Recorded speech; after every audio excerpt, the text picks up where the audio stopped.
आपके विषय में बताया था कि अपने पापों की क्षमा मांगो, क्षमा करो। मेरा प्रश्न ये है कि पाप क्या है? क्या विकारों से युक्त जीवन पाप है? विकारों से युक्त जीवन ही तो पाप करवाता है। जो वेद और शास्त्र के विरुद्ध आचरण है वो सब पाप है।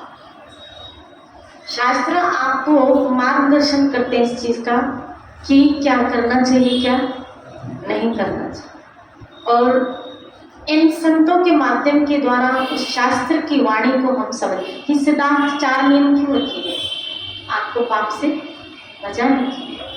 ये गुरुजन जो हमें रखते हैं सिद्धांत आगे रखते हैं, ऐसा नहीं करो, ऐसा करो, ये क्या है? ये एक लक्ष्मण रेखा है। वो रेखा है, अगर वो क्रॉस हमने की तो हम पाप की वृत्तियों में बह जाएंगे। देखो, विकार पाप की तरफ लेके जाएंगे, लेकिन अगर रेखा होगी ना उसके अंदर जियोगे तो विकार ओवरटेक नहीं होगा उस रेखा में। ऐसा कोई भी जीव विकार से मुक्त नहीं, कोई भी जीव। अगर कोई कह रहा है ना तो झूठ बोल रहा है, कोई भी मुक्त नहीं। लेकिन हाँ, कोई रेखा के अंदर है। रेखा के अंदर होने के कारण वो कंट्रोल किए हुए, क्योंकि उत्पत्ति रजोगुण इस प्रकृति से हुई है, और इस प्रकृति में 3 गुण तो है, विकार युक्त है जी। ये अलग बात है कि उसने भक्ति के द्वारा शुद्ध चेतना को प्राप्त किया, लेकिन उत्पत्ति तो अयोनिजा तो यहाँ कोई भी नहीं है। ऐसा तो कोई नहीं है जो स्वयं हुआ है ब्रह्मा की तरफ। ब्रह्मा भी जो भगवान की नाभि कमल से निकले हैं रजोगुण, उनमें भी विकार आया। भागवत में आया कि जब पहली स्त्री प्रकट की वो भागे उसके पीछे, शिरारे बोले। तब सब ऋषियों ने कहा कि आप क्या कर रहे हैं, आपसे पहले किसी ब्रह्मा ने ऐसा काम नहीं किया। तब उनको शर्म आई और उन्होंने अपने शरीर को छोड़ा तो संध्या ने रूप ले लिया, शिरारे बोली। तो कोई भी विकार से मुक्त नहीं है यहाँ पे। ये अलग बात है, सतोगुण में स्थित होके हम उसको कंट्रोल करते हैं। हम लक्ष्मण रेखा में आके, अर्थात जो गुरुजनों ने हमें सिद्धांत दिया उस रेखा के अंदर रहोगे तो कंट्रोल कर पाओगे। कि हमें उस क्रॉस से बुद्धि को हम ये निर्णय देते कि उस क्रॉस से अब ऊपर इसको, इस रेखा को आपको पार नहीं करना, तो फिर हम पाप से क्या हो जाते, बच जाएंगे। लेकिन जहाँ हमने लक्ष्मण रेखा क्रॉस की, फिर याद रखना, ऐसे बह जाओगे, ऐसे बह जाओगे कि आपको कोई रोक नहीं। जहाँ अजामिल ने वो रेखा क्रॉस की, बह गया, ऐसे बह जाओगे आप अपने आप को रोक नहीं पाओगे। मन का बहाव स्पीडली होता है, और हमेशा नीचे की तरफ। जब भी कोई गाड़ी नीचे की तरफ लानी होती है ना, तो कोई रेस या वो देनी नहीं पड़ती है, वो अपने आप इसी तरह नीचे की तरफ बड़ी तेजी से, और कोई ब्रेक व्रेक लगाने की, रेस वेस लगाने की जरूरत ही नहीं, अपने आप बहता चला जाता है। अपने आप बहता चला जाता है। शिरादे बोली, एक पाप अनंत पापों की श्रृंखलाएं कर, अपने आप को मन बहता जाएगा। और कोई समझाए उस वक्त, फिर भी हमारी बुद्धि में होगा जहां आपने लक्ष्मण रेखा क्रॉस की। कोई समझाए फिर भी नहीं समझेगा, जब तक ये मन उस चीज का, उस वस्तु का, उस व्यक्ति का उपभोग नहीं कर लेगा, नहीं समझता। शिरादे बोले, कहते हैं ना जैसे भक्ति की धारा, और इसने कहा कुंती ने कि जिस तरह बहती है गंगा की धारा, ऐसी मेरे विचारों की धारा आपने, ऐसे विकार की धारा भी ऐसे बहती है। विकार की धारा भी ऐसे ही बहती है जिस तरह नदी समुद्र की तरफ मिलने के लिए बहती है ना, विकार की धारा भी ऐसी ही थी, स्पीडली। वो भी स्पीडली कैसे बताया गया, जैसे तूफान। अभी आया था ना, सुनामी आई थी कुछ उत्तराखंड में, कैसे आपने देखा पानी का प्रेशर कैसा था, लोगों को, पहाड़ों को बहा के, बस ऐसे ही विकार का प्रेशर आता है। शिरादे मन में जब विकार का प्रेशर आता है, बिल्कुल ऐसे तूफान की तरह आता है। फिर किसी के कंट्रोल किए करने से, जहां आपने लक्ष्मण रेखा क्रॉस की, ये तूफान ऐसे आता है जो आपकी भक्ति को बहा के लेके जाता है। और सब लेकिन मुझे बताओ, विश्वामित्र कितने बड़े तपस्वी थे, कितने बड़े तपस्वी थे। शिरादे बोले, सोचो ना, जिनके साथ प्रभु श्री राम चलना पसंद करने जा रहे हैं उनके साथ, तो कोई साधारण जीव विश्वामित्र तो नहीं होंगे जिसने त्रिशंकु को सशरीर स्वर्ग भेज दिया। इतना दम होगा ना उसमें, उस बंदे की तपस्या में कितना दम होगा क्या कि जीवित मनुष्य को, पृथ्वी के मनुष्य को कहाँ भेज दिया? स्वर्ग।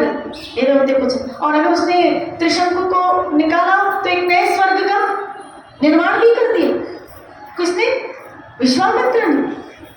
लेकिन विकार का जब बहाव आया, आप देखो मेनिका के रूप में नहीं कंट्रोल कर पाए ना अपने आप को। शिरादे बोलो ना शिरा, गुरु की यहाँ आवश्यकता होती है। इसीलिए गुरु करना कि जो लक्ष्मण रेखा देते हैं, सिद्धांत देते हैं, बस ये समझो ये मेरी गुरु की द्वारा दी गई हुई लक्ष्मण रेखा है जिसको मुझे क्रॉस नहीं करना है। ये मुझे क्रॉस कभी नहीं करना है, चाहे जिंदगी के कितने भी तूफान आए जाए तो हम इस माया रूपी बाउंडर से। लेकिन आया राम गया राम करोगे, कौन गुरु देख रहा है? क्या समझते हो? गुरु सशरीर अगर यहाँ नहीं भी है धरा पे तो क्या प्रैक्टिकल वो आपके साथ नहीं है? चेतना के रूप में वो हमेशा अपने शिष्य के साथ होता है। शिरारे बोले कहीं जाता तो नहीं, उसको हमेशा अपने शिष्य की चिंता बनी रहती है। जब कोई शिष्य कोई सिद्धांत तोड़ता है ना, बड़ा दुख होता है गुरु को। एक बार श्रील प्रभुपाद जी कहीं जा रहे थे कार में, तो बहुत रो रहे थे, बहुत रो रहे थे। एक शिष्य जो कार चला रहा था, प्रभुपाद वो रो क्यों रहे? तो बड़ा मेरी उंगली कट गई। प्रभुपाद मेरी उंगली कट गई। देखा उंगलियां तो सब सही है, पर कहाँ कटी है? सब तो सही है। बोला मेरी उंगली कट गई था, मेरा शिष्य माया में चला गया। शिरारे ऐसे गुरु रोते हैं। सच्चा गुरु है ना, अपने शिष्य के लिए जब वो माया में गिरता है तो रोता है कि मैंने इसको कितना मेहनत की, मैंने इसको कितना समझा, फिर भी ये मुझे छोड़ के इसने माया का चुनाव किया। कृष्ण को छोड़ के इसने मायापति को नहीं चुना, फिर भी इसने माया को चुना। शिरारे बोले कितनी मेहनत की मैंने इसके ऊपर, कितना ध्यान दिया, कितना समय दिया, और इसने सिद्धांत को तोड़ दी। जहाँ यानी इम्पोर्टेंस इसने किसको दी? विकार को दी, माया को दी। दुख होता है, संतों को दुख होता है, गुरुजनों को दुख होता है जब कोई शिष्य किसी सिद्धांत को तोड़ता है। शिरारे उनकी आंखों से भी, और ये कितनी घिनौनी बात है, गंदी बात है, हमारी वजह से हमारे गुरु की आंखों में आंसू आ जाए।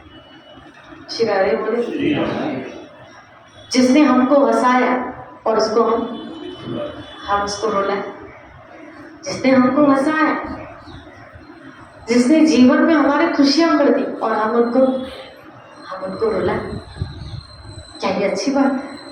शिरारे बोले सिर्फ किसकी मस्ती?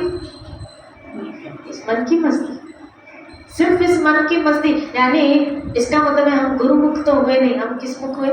हम मन मुख हुए। यानी हमारा मन जैसा कह रहा है हम वैसा करेंगे, हमारे गुरु जैसे। तो ये क्या है? गुरु का प्यार। गुरु का प्यार मतलब जब आप अपना जीवन अपने गुरु के अनुसार बिताएं। इसीलिए जब कोई गुरु रोता है तो समझ लेना आपने भगवान को भी रुला दिया, आपने ईश्वर को भी रुला दिया अपने आचरण से। शिरारे को हमने अपने आचरण से अपने गुरु को तो रुलाया, लेकिन गुरु रोया तो समझ लेना हमने ठाकुर को भी रुला दिया। शिरारे तब एक ही तरीका है वापस लौटना। जब आप फिर से ऐसा कभी निश्चय बंद हो जाए कि अब मैं ऐसे सिद्धांतों को तोड़ूंगा नहीं, अब मैं कोई ऐसा आचरण नहीं करूंगा कि मैं अपने ठाकुर और अपने गुरु को रुला। शिराने। इसीलिए कोई ऐसा आचरण न करे कि आपके गुरुजनों को शर्मिंदगी हो, फक्र से उनका सर ईश्वर के दरबार में ऊंचा हो, क्या कि ये फलाने का शिष्य है। सिराने बोले ना श्री। इसीलिए पाप से बचने का एक ही तरीका है, आप लक्ष्मण रेखा के अंदर, लक्ष्मण रेखा के अंदर। मन कितना भी कहे लेकिन उस रेखा को हमको क्रॉस नहीं। अगर जानकी वो रेखा क्रॉस न करती तो रावण कभी आता है। उसकी हिम्मत, क्योंकि वो तो अंदर जाए, आप देखो पाप अंदर जा पा रहा, पाप अंदर जा ही नहीं पा रहा था, क्योंकि गुरु रूपी लक्ष्मण रेखा का तेज इतना था कि पाप को अंदर एंट्री मिल ही नहीं रही थी, पाप को अंदर एंट्री मिल ही नहीं रही थी, क्योंकि गुरु रूपी लक्ष्मण रेखा का तेज इतना निकलता था, आग वो इतनी थी कि वो जला रहा था उसको। बस गुरु रूपी लक्ष्मण रेखा की जो आग होती है वो पाप को जलाती है। गड़बड़ी कहाँ होती है कि जब हम उस रेखा को, ये आप क्रॉस कर सकते हो, पाप क्रॉस नहीं कर सकता, याद रखना। पाप नहीं आ सकता, पाप क्रॉस नहीं कर सकता, आप क्रॉस कर सकते हो। आपने क्रॉस की तो पाप आपको पकड़ लेगा, रावण आपको पकड़ लेगा, पाप आपको पकड़ लेगा। जहां आपने क्रॉस की वहां पाप आपको पकड़ेगा।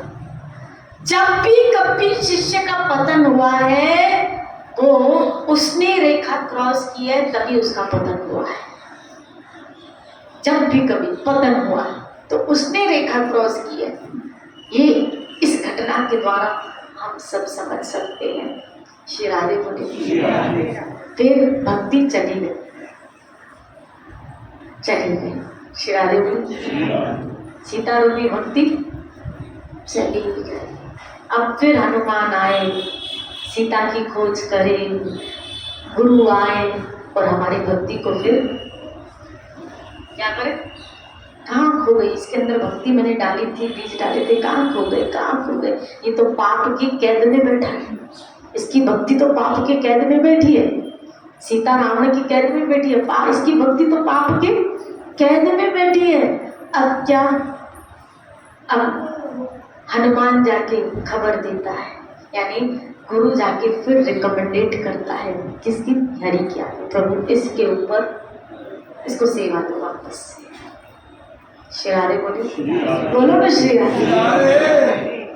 इसीलिए अपने जीवन में इन 4 सिद्धांतों को कभी भी क्रॉस ना करें। जुआ, बोलो, जुआ नहीं करनी है, किसी भी प्रकार का सट्टा नहीं। आपके जीवन में किसी भी प्रकार का सट्टा नहीं होना चाहिए, किसी भी प्रकार का जुआ। यहाँ तक कि ये श्रावण महीने में ऐसे घर में पत्ते खेलते हो ना, वो भी नहीं। श्री राधे बोलो। कोई भी, ये सब लक्ष्मण रेखाएं, अगर अंदर पे रहोगे तो बच के रहो।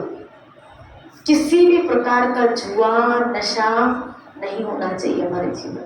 हमारा जीवन सिंपल सीधा, दाल रोटी मिल रही, हरि भजन करो, क्या है करते, कितना खाओगे, कितना जमा करोगे। सच बताओ, 2 रोटी जितना सबके पास, फिर काय को पाप करना है। रहने के लिए छत है, फिर काय को पाप करना, किसके लिए पाप कर रहे, जिनके लिए पाप कर रहे वो आपको पाप से छुड़ाएंगे तभी छुड़ाएंगे। श्री राधे बोले, जिनके लिए पाप करें, जिन बच्चों के लिए कर रहे हैं, कल वो आपको छोड़ के, और मैंने देखा हमें जिंदगी अंत तक गुजारनी तो अकेले ही पड़ रही। बच्चों की जॉब बाहर लगती है तो हमें छोड़ के चले जाते, यहीं होते हैं तो भी अलग हो जाते। हम तो रहते हैं अकेले के अकेले, कौन हमारा साथ देता है। श्री राधे बोली। जिन बच्चों के लिए किया, अब उनकी अपनी अपनी दुनिया बसी हुई है, तो वो बाहर चले गए। वो कहाँ चले गए, बाहर। किसी के बाहर जॉब लग गई, कोई यहाँ ही हमारे साथ सेटलमेंट नहीं बैठ रही है, बहू की सास के साथ सेटलमेंट नहीं बैठ रही है, ना चाहते हुए हमको अलग रहना पड़ रहा है। श्री राधे बोली, बोलो ना श्री राधे। काय के लिए मत्था खोरियां कर रहे हो, किसके लिए कर रहे हो, किसके लिए पाप कर रहे हो, किसके लिए। बच्ची हमारे साथ रह नहीं सकती, बेटा बोला मजबूरी है, अब बहू को चुने या माँ बाप को चुने, किसको चुनेगा बताओ। अपनी पत्नी को चुनेगा, माँ बाप को किसको चुनेगा।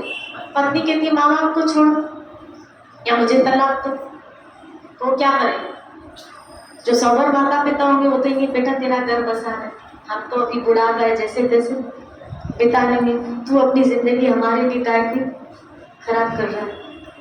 सबर माता पिता होंगे वो तो बेचारे यही कहेंगे कि हमारे बच्चों की गृहस्थी खराब नहीं हो। श्री राधे बोलिए। वो स्वतः ही उनका घर छोड़ के बेचारे क्या हो जाते, अलग हो जाते। तुम इस घर में रहो, तुम खुशहाल हो, हम अलग हो गए। किसके लिए कर रहे हैं बताओ? अपना भजन करो, इससे अच्छा है। जिसके लिए पाप करते हैं, जिसके लिए झूठ, कपट, व्यभिचार, सट्टे मारते हैं, बोला पैसा आएगा, औलाद को काम है, इसलिए सट्टे मारते। पता है फिर वो पैसा अगर खा भी जाओगे तो वो चुगतान करने के लिए फिर गधा बनना पड़ेगा। अगर किसी का पैसा हम खा जाते हैं और नहीं चुगतान करते तो क्या बनना पड़ता है? गधा बनना पड़ता है। अभी गधा बन के चुगतान करो, हर कर्म का हिसाब है। बीज बोए बाबुल के तो आप कहाँ से खाए? शिरादे किसके लिए कर रहे हो? इसीलिए सुख से 2 रोटी मिल रही, छत दिए ठाकुर ने देने के लिए, भोग लगाओ, प्रसाद पाओ, अपना हरि भजन करो, सत्संग मिल रही है, नित्य प्रति हरि कथा श्रवण करो, पाप से मुक्त जीवन जिए। आसानी। इसीलिए मैंने आज ही सुबह सत्संग में कह रही थी ना, 3 लक्ष्य अपने जीवन के बनाओ, 3 बातें अपनी खोपड़ी में बिठाओ, 3 बातें अपनी खोपड़ी में बिठा दो और इतना गाड़ दो, अंदर गाड़ दो। पहली बात, मुझे जाना है गोलोक तक। पहली बात, मुझे जाना है तो मुझे ऐसा आचरण यहाँ करना है। मुझे रहना कहाँ है? गोलोक। मुझे रहना कहाँ है? गोलोक। शाम के साथ रहना है। रहना किसके साथ है? शाम के साथ। जाना कहाँ है? गोलोक। रहना कहाँ है? किसके साथ है? शाम। और यहाँ मांगनी क्या है? इच्छा क्या? मांगनी क्या? हे हरि अपनी भक्ति मुझे देता, अपना भजन मुझे दे, अपने भक्तों का संग मुझे दे, बस। अपनी भक्ति के अतिरिक्त मुझे कुछ भी, अगर मैं मांगू भी तो मत देना। अगर मैं आपकी भक्ति के अतिरिक्त कुछ मांगू और वो मुझे बंधन में डाले, मेरे दूसरे जन्म का कारण बने, मत देना मुझे। ये मोट जी हो ना, बच्चा हो, कुछ भी मांग लूंगा। चॉकलेट मांग लिया तो भगवान 2000 का नोट देना चाहिए और हम चॉकलेट मांग रहे हैं, बताओ। श्री राधे बोलो। हम बोलते हैं यहाँ घर दो, हम बोलते हैं यहाँ बंगला दो, हम बोलते हैं यहाँ बड़ी गाड़ी दो, हम बोलते हैं मर्सिडीज दो, हम बोलते हैं बिजनेस दो, हम बोलते हैं धंधा दो, हम बोलते हैं औलाद दो। लॉलीपॉप और चॉकलेट ही तो मांग रहे हो। और वो सोचता है मैं इसको गोलोक धाम दूं, मैं इसको धाम में अपने साथ रखूं। वो ये सोचे बैठा है क्या कि मैं इसको अपने साथ रखूं, और हम क्या मांगते हैं बताओ तो। श्री राधे बोली, हे प्रभु मैं तो मूड जी हूं, मैं ये मांग सकता हूं, क्योंकि मेरी सोच ज्यादा से ज्यादा यहाँ तक ही जा रही है। मेरा क्या होगा? मेरे परिजन। अरे तेरा है क्या? तू लाया क्या था? मेरे परिजन, क्या वो परिजन तुझे मेरा मानते जो तू मेरा मानता है? क्या वो परिजन आज जिसको हम मेरा मानते वो किसी और को मेरा माने? हम बोलते हैं मेरा बेटा, और वो मेरा बेटा कहता है वो मेरा बेटा। श्री राधे बोली, वो अपने बेटे को कहता है मेरा बेटा। श्री राधे बोली, आप कहते हो ये मेरी बेटी, और वो श्री राधे बोली, बोलो ना श्री राधे। आप जिसको मेरा माने हुए वो तो किसी और को मेरा माने हुए। हम कितने मूर्ख हैं, हम उन लोगों को मेरा कहते हैं जो मेरे तो है ही। मेहमानों को मेरा मानते हो, ये मूर्खता नहीं है। मेहमानों को मेरा मान, मेहमानों को मेहमानी की तरह मानो। ये मेहमान है। कैसे मेहमान है? लड़का मेहमान है, बहू का अमानत है। लड़की मेहमान है, जाएगी किसके पास? जवाई के पास। मेहमान है सब अपने पास। श्री राधे बोले, सब अपने पास मेहमान है। और जो जीवन साथी अपने चुना है वो भी कब तक रहेगा? वो भी मुझे अकेला छोड़ के यहाँ हम जाएंगे या अंत में रहा तो बोलो ना। आज ऐसे कई ऐसे इनमें से लोग बैठे हैं जो ऐसा जीवन अकेले जी रहे। श्री राधे बोली। श्री राधे। हमने सच बताओ गृहस्थी तो इसलिए बसाई थी ना ताकि हम लोगों के बीच में रहे, अपनों के बीच में रहे। हमने गृहस्थी इसलिए बसाई थी कि हम अपनों के बीच में लोगों, हमें क्या पता था क्या कि हम अकेले हो जाएंगे, फिर पहले ही संन्यास नहीं लेते अकेले रहना है, पता थोड़ी था। श्री राधे बोले। श्री राधे। राधे गोविंद बोलो ना राधे गोविंद। इसलिए आज भी तेरा आश्रम, कल भी तेरा। जिनको मेरा कह रहे हो ना वो मेरे नहीं, वो मेहमान है, इसलिए उनके लिए पाप करना, बोलो काय के लिए मथा दुनिया करो। कहते देखते हो बुढ़ापे तक बुढ़ा अवस्था तक जब अब उसके ऊपर जाने की तैयारी हो रही है कि फिर भी उसका मोह नहीं छूटता, फिर भी उसका मोह नहीं निकल पा रहा है। बड़ी आश्चर्य की बात है कि फिर भी वो उस रस्सी को तोड़ नहीं पा रहा है, कैसे छूटे ये बंधन। हवाले हो जाओ हरि के। आज इस भागवत के अक्षर, जब तक अपने आप को आत्मसमर्पण नहीं करोगे, हवाले हो जाओ, आत्मसमर्पण कर दो मेरे ठाकुर। प्रभु मैं अपने आप को इस बंधनों से नहीं छुड़ा पा रहा हूँ या नहीं छुड़ा पा, आप आके मुझे छुड़ा दो, मुझे निकालो इस जग, बोलो जंजाल से, इस मोह के सघन वन से मुझे निकालो प्रभु। मैं नहीं छुड़ा पा रहा हूँ अपने आप, मुझे मोह की रस्सियां अपनी ओर खींचती। जब उनके छोटे चेहरे मेरे सामने आ जाते, जब वो रोते हुए चेहरे मेरे सामने आ जाते तो मेरा मन पिघल जाता है। श्री राधे बोलिए, बोलो ना श्री राधे, बोलो ना श्री राधे। बहुत मुश्किल है इस मोह रूपी सघन वन को पार करना, गीता ने कह दिया, बहुत मुश्किल है, बहुत मुश्किल। आत्मसमर्पण कर दो ठाकुर को कि प्रभु हमने तो हाथ पाँव, जैसे बच्चा गर्भ में होता है ना तो निकलने के लिए क्या मारता है, हाथ पाँव मारता है, हाथ पाँव मारता, लेकिन वो अपने आप को इस बंधन से छुड़ा नहीं सकता। वो अपने आप को इस बंधन, बच्चा अपने आप को इस बंधन से छुड़ा दो लोग, दो, एक भगवत कृपा हो जाए समय के साथ हो, दूसरा डॉक्टर ऑपरेट करके उसको निकाले। बस दो लोग, एक गुरु ऑपरेशन करे हमारे मन का। श्री राधे बोले, हमारे मन का हमारा ऑपरेशन करे और हमें इस बवंडर से निकाल दे। जब कोई वो लेडी डॉक्टर की पूरे ऑपरेट होता है ना तो वो लेडी पूरे हवाले हो जाती है, पूरी समर्पित हो जाती। अब वो जहाँ से काटे, जैसे करे, जो कराए, वो कहते हैं चलो वॉक करो, तो वो बेचारी वॉक करती है। वो कहते हैं काटना पड़ेगा, वो व्यक्ति काटो, वो पूरी हवाले हो जाती है ना, कि अब जैसे डॉक्टर करेगा, श्री राधे बोलिए, वैसे करे।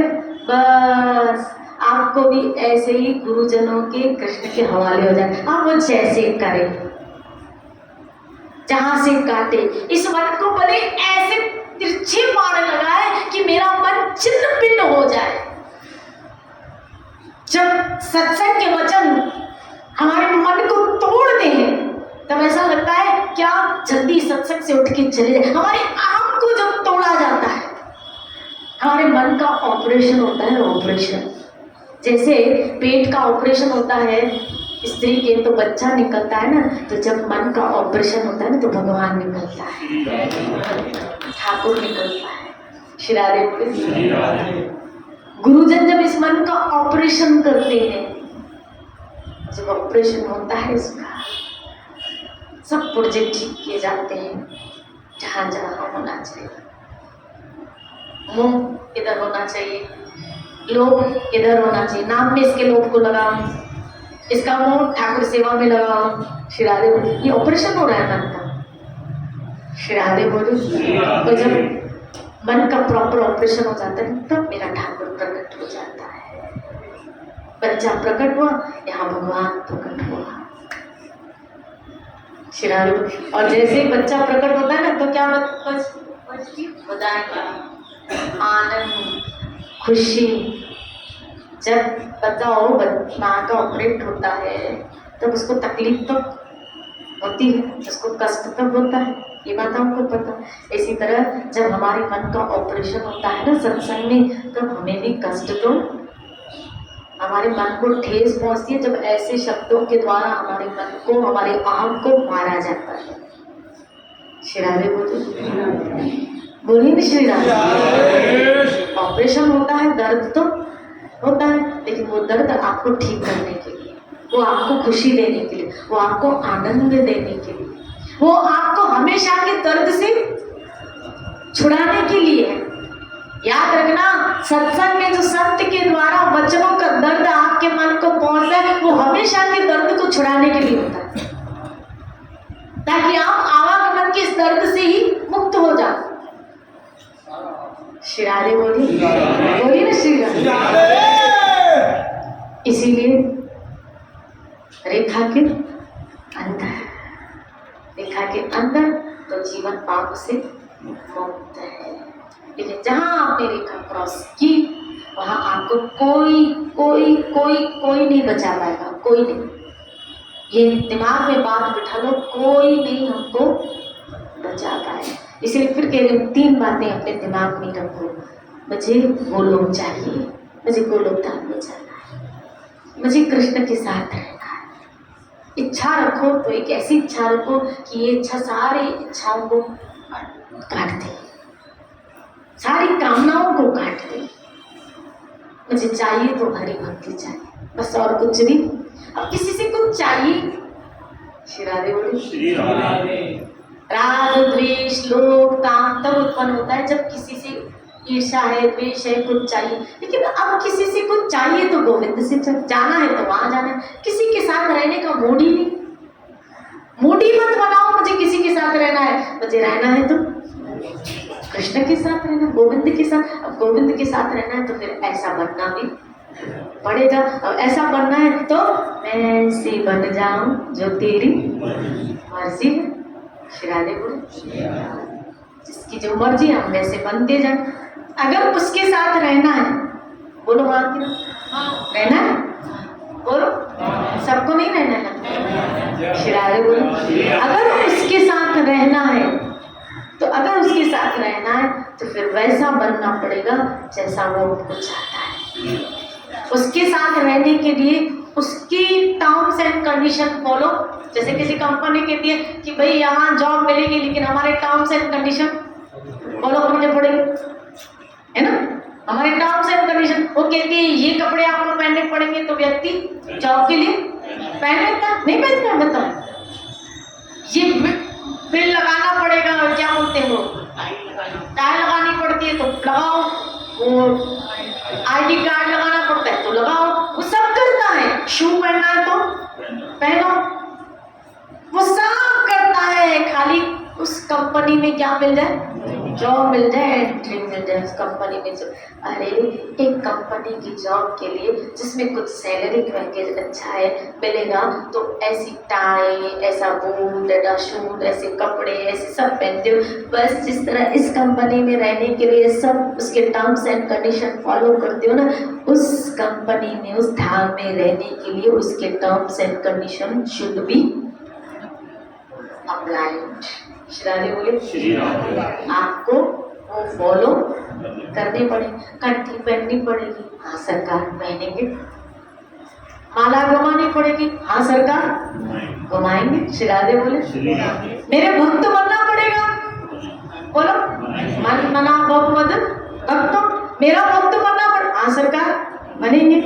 मुझे नमस्कार करना पड़ेगा, आपको करेंगे। अपने सर को मेरे आगे झुकाना, हाँ सरकार इस सर को आप ही के आगे झुकाएंगे। श्री राधे उसके ये टर्म्स एंड कंडीशन है। और भक्त बनने के लिए रोज सत्संग सुनते क्या, नहीं तो गीता का 12वां अध्याय पढ़ो, कृष्ण बताएंगे, उसमें बता रहे हैं क्या, मुझे कैसे लोग प्रिय है, कैसे लोग मेरे साथ रहने के अधिकारी। रोज 12वां अध्याय पढ़ा करो। उसमें जैसा कृष्ण चाहता है ना वैसे उसने बता दिया है कि ऐसे ऐसे गुण मुझे तुम में चाहिए। श्री राधे बोले। क्यों एक लड़की जब सगाई होती है तो वो कहती है सास ससा की हमको ऐसा ऐसा चाहिए, तो लड़की वो सब तो हम कृष्ण के साथ रहने के लिए नहीं कर सकते क्या? हमें ठाकुर के साथ रहना है तो हम वो चीजें अपना नहीं सकते क्या? श्री राधे बोले अपनाए। आपके भक्त भी बनेंगे, आपके भक्तों के भक्त भी बनेंगे, उनकी सेवा भी करेंगे, उनका अनुगत्य भी। श्री राधे बोले। इसीलिए terms and condition should be आपको फॉलो तो करने पड़ेंगे, तब उस कंपनी में जॉब मिलती है। श्री राधे बोले। तब उस गोलोक में एंट्री। बोलो, मैंने उसी दिन कहा ना, एक वैष्णव का स्वभाव विष्णु जैसा होता है, बिल्कुल विष्णु का रिप्रेजेंटेशन करता है। वैष्णव विष्णु का रिप्रेजेंटेशन करता है, एक भक्त भगवान का रिप्रेजेंटेशन करता है कि भगवान ऐसा ही कुछ होगा, ऐसा ही मुस्कुराता है, ऐसा ही उसका नेचर होगा। एक भक्त भगवान का रिप्रेजेंटेशन। अगर एक भक्त के अंदर भगवान के गुण निखरने लगे, निकलने लगे, दिखने लगे, तो समझ लेना ये गोलोक जाने का अधिकारी बन चुका है। ये गोलोक धाम में जाने का अधिकारी बन चुका है, क्योंकि इसमें वो सारे लक्षण, राग नहीं, द्वेष नहीं, अनासक्त हो गया, ये सारे वो लक्षण उस भक्त के अंदर स्वतः प्रकट हो जाते हैं जब वो आत्मसमर्पित हो जाता है। आपको हवाले करना है, निखारेगा वही। आपको संतों के अपने आप को हवाले, गुरुजनों के हवाले करो, बाकी तो ऑपरेशन को मन का करके आपको ऐसा बना देंगे कि आप उस धाम के जाने के अधिकारी बने। इसीलिए देखो, हमें रोज नित्य प्रति सत्संग देने का ठाकुर जी का ध्येय यही है कि वो शायद हमको अपने धाम में बुलाना चाहता है। अगर न बुलाना चाहता होता तो मन के ऑपरेशन के लिए हॉस्पिटल में भी, बोलो ये क्या है, ये हॉस्पिटल ही तो है, यहाँ ऑपरेशन होता है किसका, मन का। तो अगर ठाकुर ने कृपा करके इस हॉस्पिटल में भेजा, यानी वो मन को ठीक करना चाहता है, इसका मतलब वो हमारा मन लेना चाहता है, तभी मन ठीक करने के लिए यहाँ भेजा, वो लेना चाहता है। आप हार गए रोज, आप पे के ऊपर उसकी नजर, बोलो है, नजर पड़ गई है, कहीं ना कहीं वो आपके मन में आना चाहता है, वो आपके मन में वो जगह बनाना चाहता है। जैसे ठीक होना होता है ना, तभी हॉस्पिटल में एडमिट, वो डॉक्टर कहते हैं ठीक है मैं इसका ऑपरेशन करूँगा, तो ऑपरेशन करूँगा तो मतलब एडमिशन मिलेगी। तो इसका मतलब है कि ठाकुर ने इस हॉस्पिटल में भेजा और गुरु ने स्वीकार किया, बोला हाँ मैं इसका ऑपरेशन, इसके मन का ऑपरेशन करूँगा। श्री राधे बोली। फिर बताओ, पेशेंट जब हॉस्पिटल में ठीक हो जाता है तो कहाँ जाता है, घर। श्री राधे। इसी तरह जब हमारा मन ठीक हो जाएगा, हम ठीक अपने अपने घर चले जाएंगे। कहाँ चले जाएंगे, अपने घर। श्री राधे बोली। जब तक ठीक नहीं है तब तक हॉस्पिटल में है, लेकिन ठीक हो गया तो अपने घर। ये वो जगह है जहाँ मन का ऑपरेशन होता है। इसीलिए ये कृपा है हमारे ऊपर ठाकुर की कि वो हमें अपनाना चाहता है। श्री राधे बोले। इसी चर्चा को लेते हुए एक प्रश्न में तो सत्संग पूरा कर। जय जय श्री राधे।